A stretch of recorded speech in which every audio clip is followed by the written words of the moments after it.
Wasallam. Setelah sampai ke sana, Raja Kisra mengisyarati kepada salah satu daripada bodyguardnya untuk mengambil surat tersebut. Jadi kata Sayyidina Abdullah ibnu Hudzafah, saya diperintahkan untuk menyerahkan surat itu secara langsung kepada Raja Kisra, bukan kepada Anda. Yang pada akhirnya surat tadi itu diserahkan. Setelah diserahkan, begitu dibuka, dibacakan oleh salah seorang daripada pengawalnya yang pandai bahasa Arab. Begitu dibaca, ternyata dengan tulisannya min Muhammad ibn Abdillah Rasulillah ila azimi Kisra, daripada Muhammad bin Abdillah utusan Allah kepada yang di-Pertuan Agung Kisra, Raja Kisra. Jadi begitu mendengar daripada Muhammad kepada Kisra, langsung Raja Kisra tadi itu naik angin, dan seketika itu juga surat tadi itu disobek dan dilemparkan. Jadi pada waktu itu Sayyidina Abdullah ibnu Hudzafah pun diusir, dikeluarkan daripada istana. Jadi beliau pun sudah jadi kebingungan bagaimana apakah akan dapat keluar dengan selamat, apakah kira-kira berakhir dengan baik. Tapi dengan keyakinan yang kental, la tahzan, jangan sedih. Sebab kenapa? Sebab tugasmu untuk menyampaikan surat baginda Nabi itu sudah kesampaian, sudah Anda lakukan, dan juga dengan Anda telah melakukannya dengan baik sesuai dengan amanah yang diamanahkan daripada tangan ke tangan. Jadi alhamdulillah, dengan keyakinan yang kental tadi itu Sayyidina Abdullah ibnu Hudzafah dapat menyelamatkan diri daripada cangkraman Raja Kisra, dan juga dengan tujuan jahat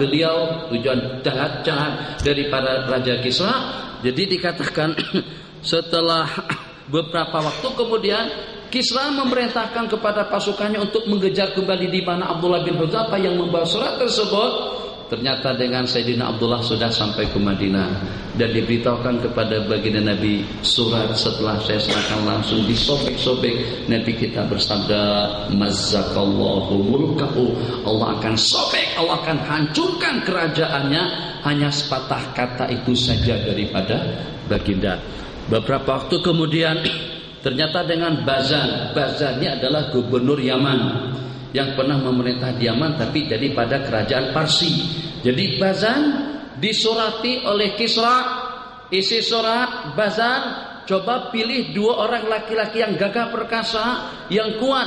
Mungkin bahasa kita sekarang sehebat Hulk Hogan kah, atau sehebat Tyson kah misalnya, yang gagah perkasa dan kuat untuk membawa dan menghadirkan yang mengaku sebagai nabi akhir zaman untuk menghadap kepadaku, untuk menghadap aku. Ib'as ilaihi rajulaini jaldaini, 2 orang laki-laki yang gagah perkasa dan kuat untuk membawa dia menghadap kepadaku. Itu perintah daripada Raja Kisra. Jadi pada satu Bazan pun pilih. Kira-kira yang mana satu yang akan diberangkatkan, terpilih 2 orang.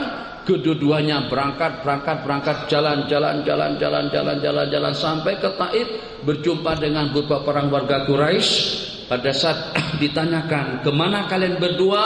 Jadi kata mereka, kami mau menemui yang mengaku sebagai Nabi Muhammad, yang mengaku diri sebagai Nabi akhir zaman, untuk kami tangkap, untuk kami hadapkan kepada Raja Kaisar. Kepada Raja Kisra, Kaisar Rum, kepada Raja Kisra. Jadi orang-orang Mekah pada saat itu sudah lega. Alhamdulillah, kalau seandainya mereka mengucapkan alhamdulillah, tapi mereka tak mengucapkan alhamdulillah. Jadi dengan merasa seronok. Sudah selesai masalah Nabi Muhammad. Peperangan demi peperangan, ternyata mereka senantiasa mengalami kekalahan. Jadi kalau sudah Raja Kisra yang turun tangan, Raja Kisra yang akan bertindak, berarti tentang Islam, dakwah Islam, Nabiul Sayyiduna Muhammad bin Abdillah itu akan berakhir. Jadi pada waktu mereka menuju, karena dapat informasi Nabi kita sedang ada di Madinah, maka kedua-duanya pergi ke Madinah. Dalam hitungan waktu sampai ke Madinah dan langsung menghadap Sayyiduna Rasulullah SAW. Maka pada saat itu kata mereka berdua, ikut kami untuk menghadap Raja Kisra. Nabi kita senyum. Kalau awak tidak pergi, diancam oleh dua. Kalau kamu tidak pergi, kamu tahu sendiri bagaimana kesadisan, kekejaman dan juga kediktatoran Raja Kisra kalau pada itu berpindah. Tapi kita senyum saja, senyum. Nabi kita kata, kalian berdua balik dulu ke rumah, nanti besok hari datang kembali menghadap aku dengan senang hati, dengan tenang, la tahzan, jangan sedih, innallaha ma'ana.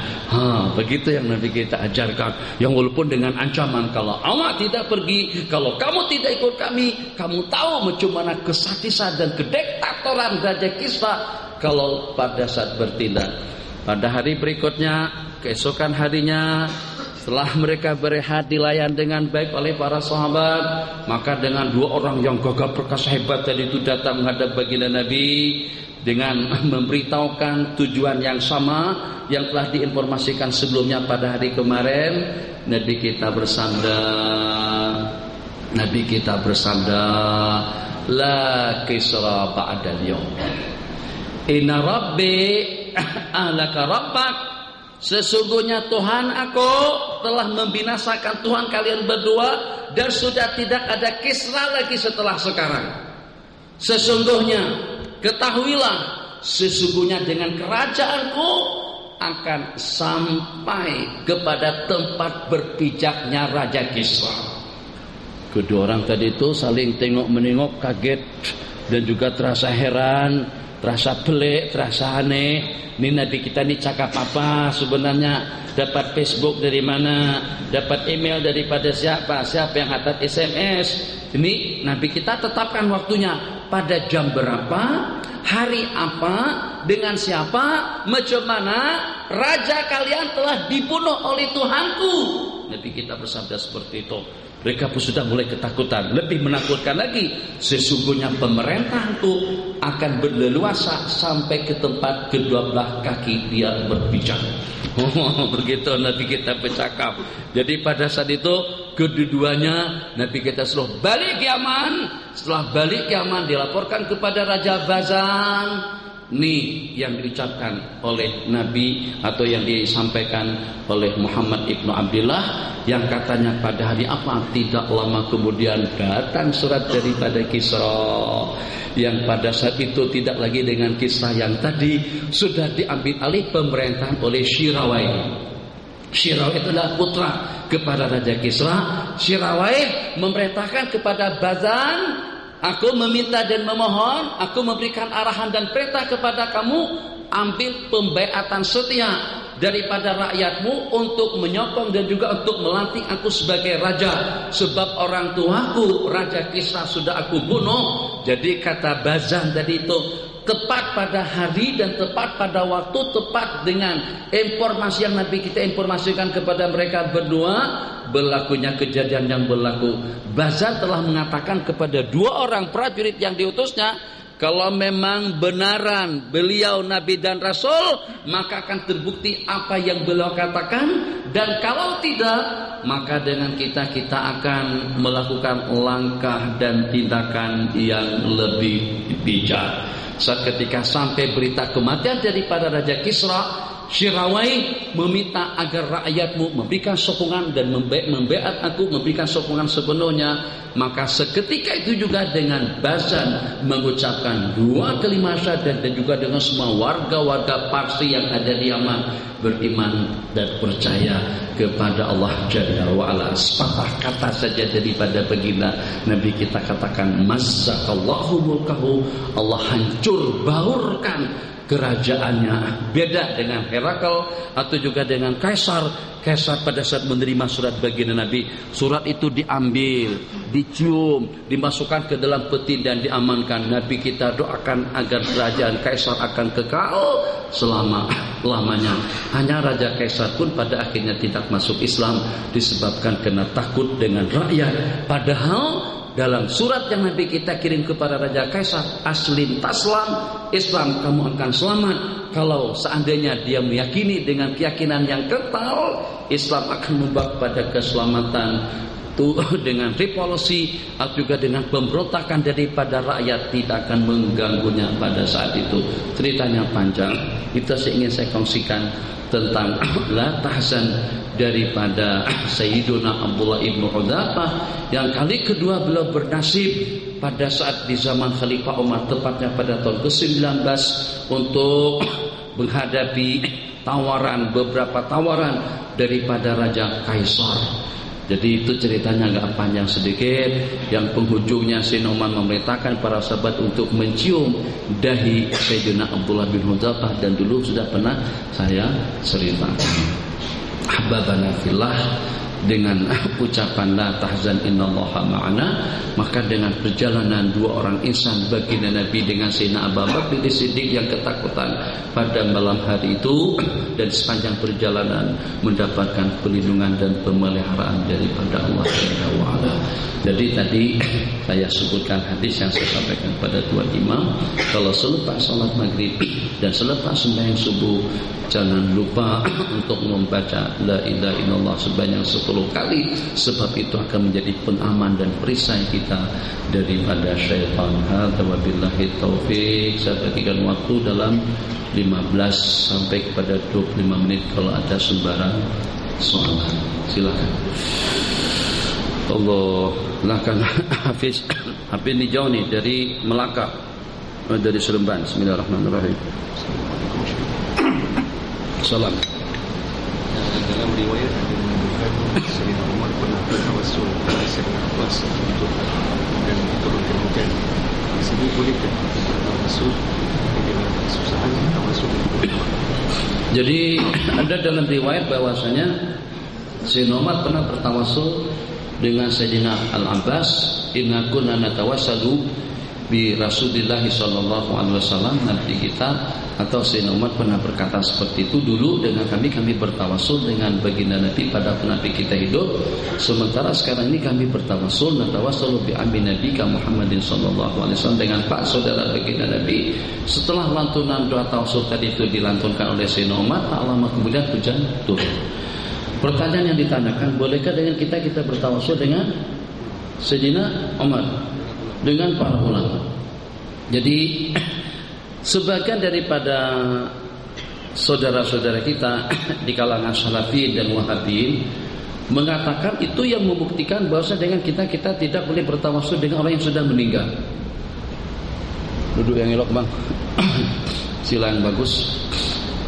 Anak bagikan suatu pengajaran yang bagus. Saya turun sebentar supaya tahfiz ini lebih bagus. Ada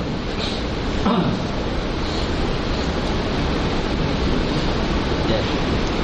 Malaikat Jibril seketika duduk di hadapan Nabi mengaji dan belajar, duduk macam ini, duduk tawarruk, dan tidak ada duduk dalam sembahyang yang lebih afdal daripada duduk tawarruk atau juga daripada duduk iftirash.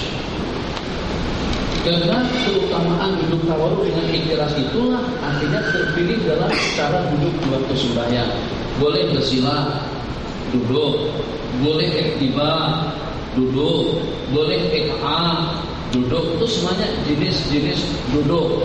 Boleh juga duduk seperti pada waktu makan, duduk dengan sebelah kaki, duduk, atau juga dengan ka'datul maghdubi alaihim, dengan duduk orang yang dibuka, tangan dibelakangkan macam itu, itu juga duduk. Jadi sejumlah yang duduk tadi itu yang dipilih hanya dua saja. Satu duduk iftirash macam ini, sebagaimana kita tahu iftirash artinya macam mana? Duduk iftirash dengan menundukkan punggung ke telapak kaki kiri dan juga dengan mendirikan telapak kaki kanan secara tegak. Ini iftirash, bukan sengek macam tu, bukan itu dalam kan, ini tegak, ini duduk iftirash. Yang kedua duduk tawarruk dengan menembakkan yang sebelah kiri ke sebelah kanan, kata sebagian ulama dilengkungkan ke arah kiblat supaya jadi kaki kita yang sebelah semuanya mengarah ke arah kiblat. Dua duduk inilah yang dipilih di dalam sembahyang, seafdal ibadah itu dalam sembahyang. Maka dua cara duduk yang terpilih tadi itulah yang diambil salah satunya oleh malaikat Jibril seketika duduk di hadapan Sayyidina Rasulullah SAW untuk memberikan satu pengajaran. Sebab mungkin kamu katakan itu kan orang duduk di hadapan Rasul, bukan di depan guru, bukan di depan tuan syekh, bukan di depan cikgu, bukan di depan orang tua. Tidak. Nabi kita bersabda, "Dzaka Jibril, itu adalah Jibril atakum yu'allimukum dinakum." Jibril itu mendatangi kalian untuk memberikan pengajaran, tunjuk ajar kepada kalian semuanya. Nah, jadi seperti itulah dikatakan kalau pada itu kita mengajar. Sebab kamu nanti ada guru kamu, ada ustaz.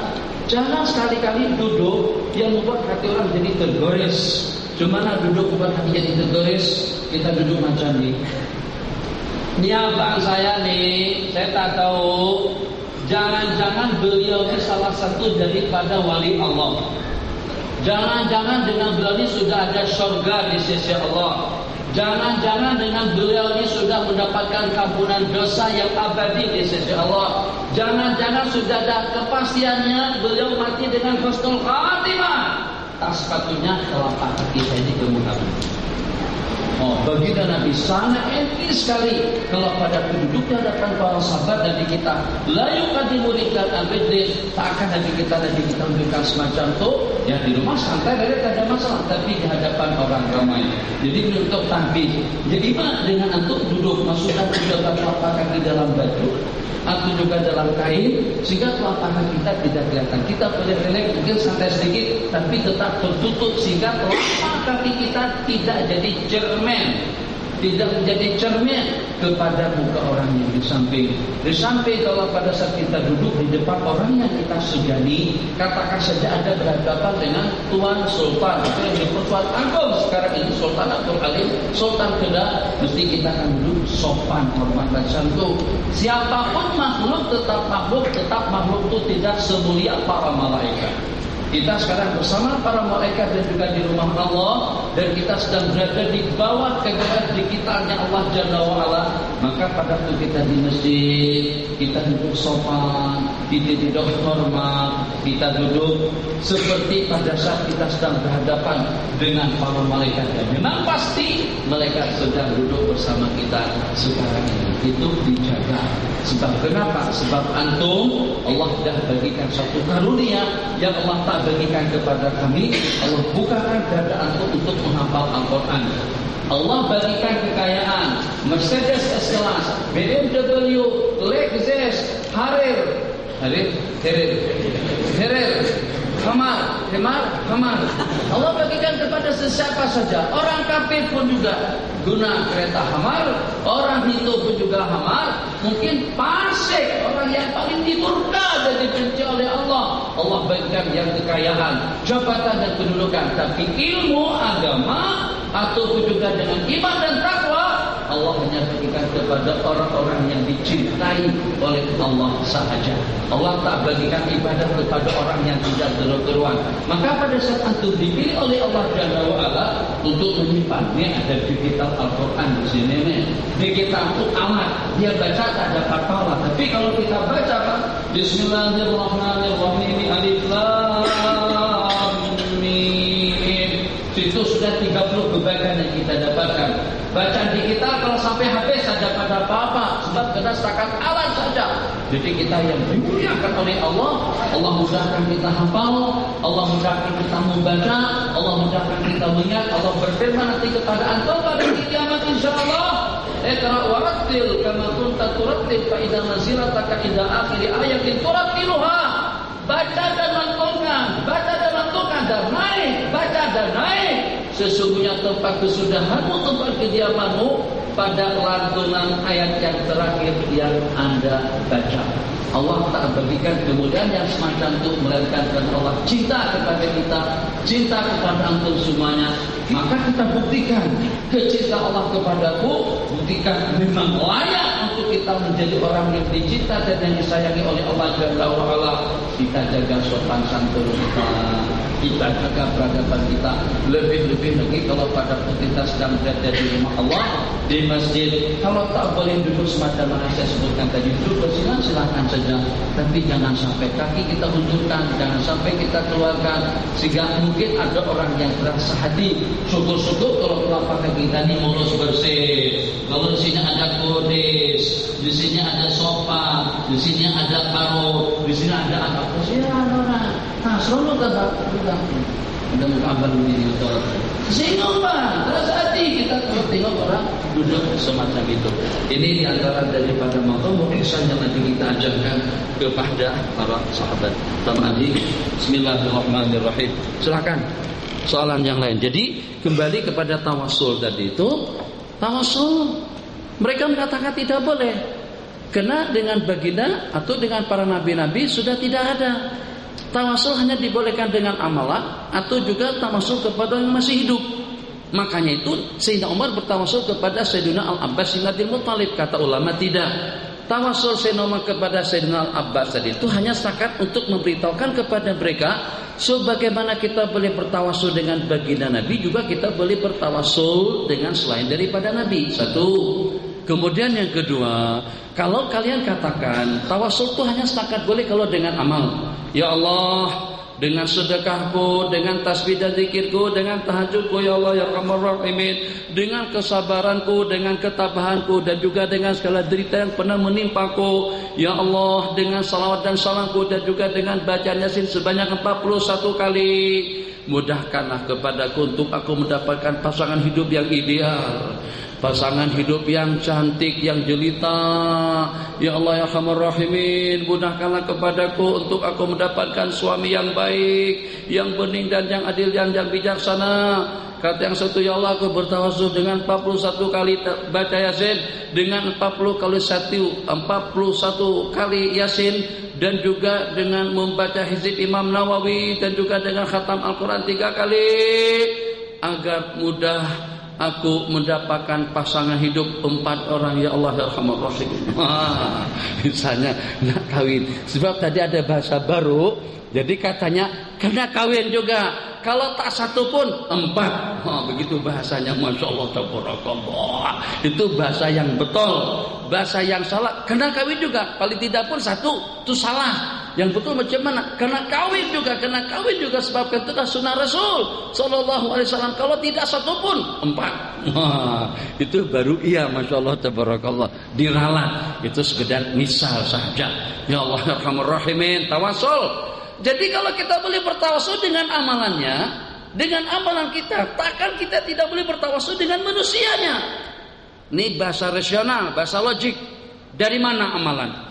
Amalan itu daripada mulut, amalan itu daripada tangan, amalan itu daripada kaki yang melangkah. Saat ketika kita pergi ke masjid, kaki yang kita langkahkan, berarti amalan kita daripada langkah kaki yang melangkah.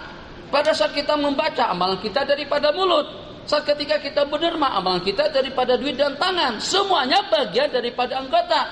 Kalau tawasul dengan amalan itu boleh, lebih boleh lagi kita bertawasul, ya Allah, dengan kemuliaan ulama, ya Allah, dengan kemuliaan salafun saleh, ya Allah, dengan kemuliaan Al-Imam Asy-Syafi'i, Al-Imam An-Nawawi, Al-Imam Al-Ghazali. Mudahkanlah urusan kami dan menangkanlah kami, menangkanlah kesebelasan kami pada malam hari ini, ya Allah. Itu tak berbaloi yang dimohon. Tawasulnya besar sekali, yang diminta lebih kecil daripada kelingking. Kalau tidak bertawasul juga, minta rahmah, minta keampunan, minta surga, minta kebahagiaan yang abadi, atau mohon husnul khatimah.